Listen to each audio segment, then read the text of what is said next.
Iran के रक्षा मंत्री ने कहा कि 12 दिन के युद्ध के बाद ईरान अब डबल ताकत के साथ युद्ध लड़ने के लिए तैयार है।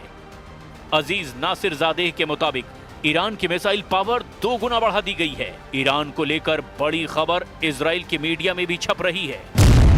खबर यह है कि ईरान ने अब दूसरे देशों में हथियार की फैक्ट्री बनानी शुरू कर दी है। हालांकि किस देश में, इसका जिक्र नहीं किया गया।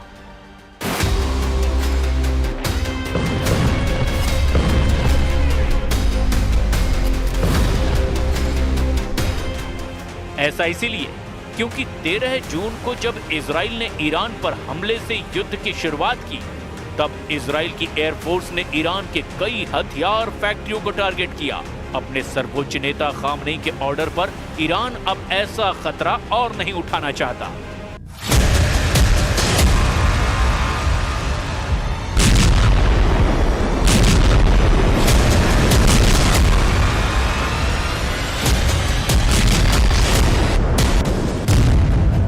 सवाल ये उठ रहा है कि अगस्त के आखिर या फिर सितंबर की शुरुआत में ईरान इजराइल की टक्कर फिर शुरू हो सकती है। एक तरफ नेतन्याहू गाजा पर चढ़ाई करने जा रहे हैं, तो दूसरी तरफ ईरान खुद को नए युद्ध के लिए तैयार कर चुका है। ईरान के रक्षा मंत्री अजीज नासिरजादेह ने कहा कि अब ईरान के पास और घातक मिसाइल आ चुकी है। अगर इजराइल ने फिर हमला किया तो नई मिसाइल इस्तेमाल की जाएंगी।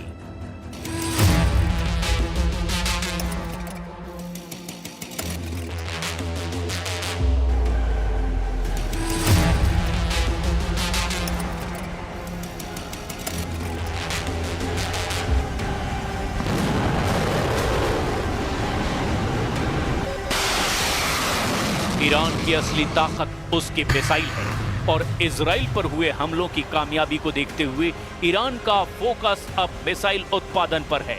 लेकिन साथ में ईरान ने अपने एयर डिफेंस को मजबूत बनाना भी शुरू कर दिया है, क्योंकि जून में हुई जंग के शुरुआती दौर में इजराइल की एयरफोर्स ने अपनी ताकत दिखाई थी और ईरान के ज्यादातर एयर डिफेंस वाले अड्डों को तबाह कर दिया था। इसीलिए ईरान ने अब नए युद्ध की तैयारी के तौर पर अपनी ड्रोन और मिसाइल फैक्ट्री, अपने परमाणु अड्डों और अपने रडार अड्डों को बचाने का काम शुरू कर दिया है। इसके लिए इन सभी ठिकानों को बेहतर डिफेंस सिस्टम से लैस किया जा रहा है, ताकि इजराइल अगली बार हमला करे तो ऐसे ठिकानों को बचा लिया जाए।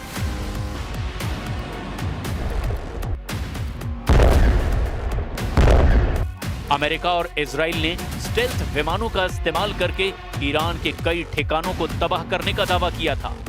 इसमें ईरान का फोर्दो परमाणु अड्डा भी था, लेकिन अब अमेरिका के दावे को एक जनरल ने पलीता लगा दिया है। अमेरिका ने DIA यानी डिफेंस इंटेलिजेंस एजेंसी के प्रमुख लेफ्टिनेंट जनरल जेफ्रे क्रूज को बर्खास्त कर दिया है। जनरल क्रूज ने अपनी रिपोर्ट में दावा किया था कि अमेरिका के हमलों से ईरान का परमाणु कार्यक्रम पूरी तरह तबाह नहीं हुआ है। जनरल क्रूज के अलावा navy reserve chief vice admiral Nancy Lacore ने नेवी सील के प्रमुख रियर एडमिरल मिल्टन सेकंड्स को भी पद से हटा दिया है। ये खबर इस वक्त अमेरिका के हर बड़े अखबार और मीडिया में हेडलाइन बन चुकी है। ट्रंप प्रशासन ने जिस तरह इन अफसरों को पद से हटाया, उसकी खूब आलोचना हो रही है, क्योंकि इन्होंने वैसे रिपोर्ट नहीं दी जैसे कि ट्रंप ने ईरान के परमाणु अड्डों पर बमबारी करने को लेकर दावा किया था। ट्रंप की सरकार में उन्हीं की खुफिया एजेंसी अगर ये दावा कर रही है कि ईरान का कुछ नहीं बिगड़ा, तो इससे एक बात साबित होती है, और वो ये कि न सिर्फ इजराइल बल्कि अमेरिका के पास भी ईरान के परमाणु कार्यक्रम को 100% खत्म करने की ताकत नहीं है। भले ही ट्रंप ने B-2 विमानों का इस्तेमाल किया, भले ही उसने दुनिया का सबसे बड़ा बंकर बस्टर बम गिराया, लेकिन जब खुफिया एजेंसी की रिपोर्ट कह रही है कि ईरान को बहुत ज्यादा नुकसान नहीं हुआ, तो अब आगे क्या होने वाला है? इजराइल पर ईरान के मिसाइल अटैक को रोकने में अमेरिका पहले ही अपने हाथ जला चुका है।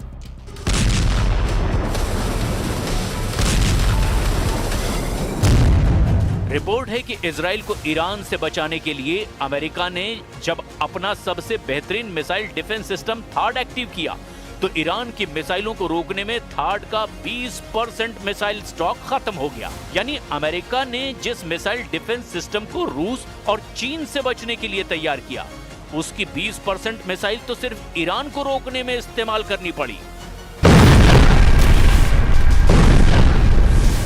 नेतन्याहू की दरख्वास्त पर डोनाल्ड ट्रंप ने एक नहीं बल्कि दो third missile defence system Israel में तैनात किए और इनका इस्तेमाल उन 12 दिनों में जमकर हुआ जब ईरान और इजराइल के युद्ध को दुनिया ने तीसरे विश्व युद्ध की शुरुआत के तौर पर महसूस किया। थार्ड यानी terminal high altitude area defence, ये मिसाइल इंटरसेप्टर यानी मिसाइल रोकने वाला डिफेंस सिस्टम अमेरिका की कंपनी लॉकहीड मार्टिन ने बनाया है। अमेरिका के रक्षा मंत्रालय यानी पेंटागन से थार्ड को लेकर कुछ सवाल पूछे गए, जिससे न सिर्फ इजराइल बल्कि अमेरिका के पूरे डिफेंस सिस्टम की पोल खुलती हुई नजर आ रही है, क्योंकि यह खबर अब वर्ल्ड हेडलाइन बन करके डोनाल्ड ट्रंप और बेंजामिन नेतन्याहू को परेशान कर रही है। हर जगह छप चुका है कि ईरान की आधुनिक बैलिस्टिक मिसाइलों को रोकने में अमेरिका के थार्ड सिस्टम को बड़ा झटका लगा है। सिर्फ 12 दिनों में उसका 20% स्टॉक खत्म हो गया है। अब अमेरिका को अपना स्टॉक भरने में 8 साल का वक्त लग सकता है। थार्ड के इस मिसाइल इंटरसेप्टर की कीमत 106 करोड़ रुपए बताई जाती है। 2024 में अमेरिकी सेना को सिर्फ 11 थार्ड इंटरसेप्टर मिले थे। 2025 के अंत तक अमेरिका को 12 और थार्ड इंटरसेप्टर मिलने की उम्मीद है, जबकि 2026 में अमेरिका थार्ड के लिए 25 से 37 नई मिसाइल बना पाएगा। इसकी लागत बहुत ज्यादा है। थार्ड के एक मिसाइल इंटरसेप्टर की कीमत 106 करोड़ रुपए बताई जाती है। यह खबर अमेरिका से लेकर इजराइल और यूरोप से लेकर ईरान और चीन की मीडिया में हेडलाइन बन चुकी है। जाहिर है इस खबर ने पेंटागन में हड़कंप मचा दिया है। 12 दिन के युद्ध के दौरान ही अमेरिका ने थार्ड की इतनी मिसाइल जाया कर दी, जिसके उत्पादन करने में उसे कई साल लग जाएंगे।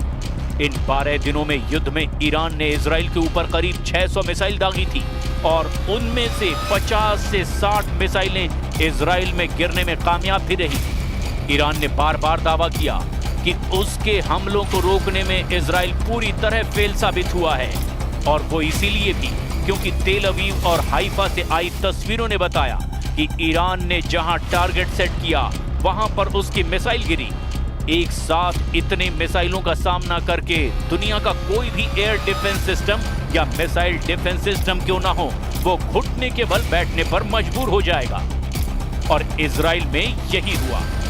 ईरान ने 12 दिनों के युद्ध के दौरान बार बार बताया कि उसकी मिसाइल पावर को हल्के में ना लिया जाए।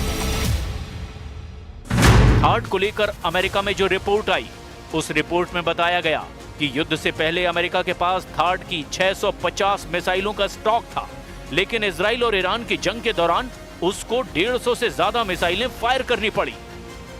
रिपोर्ट में यह भी बताया गया कि ईरान ने जब कतर में अमेरिका के मिलिट्री अड्डे पर मिसाइल दागी, तब अमेरिका को अपनी 30 पैट्रियट मिसाइलों को लॉन्च करना पड़ा ताकि वो ईरान के हमलों को नाकाम कर दे, लेकिन उसमें भी वो पूरी तरह कामयाब नहीं हो पाया। रिपोर्ट के मुताबिक अमेरिका के थार्ड मिसाइल डिफेंस सिस्टम ने इजराइल के एरो 2 और एरो 3 इंटरसेप्टर के साथ में ईरान की 574 मिसाइलों में से 201 को तबाह किया। बाकी मिसाइलों को दूसरे डिफेंस सिस्टम ने नष्ट किया।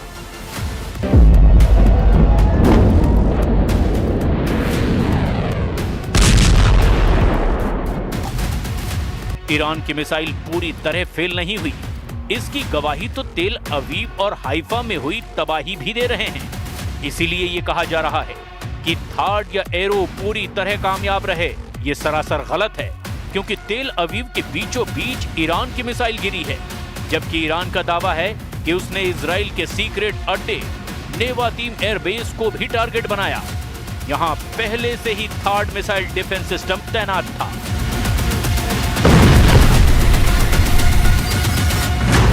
थार्ड 200 किलोमीटर की दूरी तक दुश्मन के किसी भी मिसाइल को मार सकता है। ये 150 किलोमीटर की ऊंचाई तक किसी भी मिसाइल को इंटरसेप्ट कर सकता है।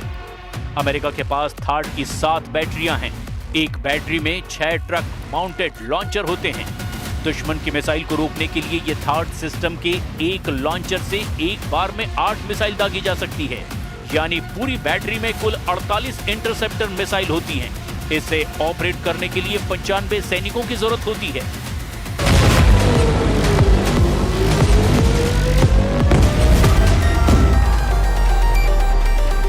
इजराइल में ऐसे 2-2 सिस्टम तैनात रहे, लेकिन क्या ये काफी साबित हुए? बिल्कुल नहीं।